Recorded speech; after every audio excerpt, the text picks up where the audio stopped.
High বন্ধুরা, কেমন আছো তোমরা? আজ নিয়ে চলে এসেছি মাছের একটি রান্না। যেমন রাম ভক্ত হনুমান, মাছ ভক্ত আমি। যাই হোক, যাতে তো মাছে ভাতে বাঙালি।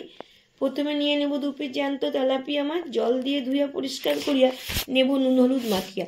কড়াইতে তেল ঢালিয়া গরম হইয়া আসিলে মাছ দেব ছাড়িয়া। লাল লাল করিয়া তুলিব ভাজিয়া। ভাজা তেলে দিয়া দিব কালো জিরে ছড়িয়া। চেরা কাঁচা লঙ্কা ফেলিয়া দিয়া দিব একটা পেঁয়াজ কুচিয়া। পেঁয়াজ একটু ভাজিয়া দিব একটি টমেটো ফেলিয়া। নুন হলুদ মিশিয়া নাড়িয়া চাড়িয়া দিব আগে থেকে জলে গুলিয়ে রাখা সর্ষে গুঁড়ো। কিছুটা ঝোল ফুটিয়া আসিলে ঘন হইয়া যখন আসিবে মাছ দিব ছাড়িয়া। মাছ রসময় হইয়া আসিলে ছড়িয়ে দেব ধনে পাতা কুচিয়া। 1 চামচ কাঁচা সর্ষের তেল মিশিয়া কিছুক্ষণ রাখিয়া ঢাকিয়া দিব।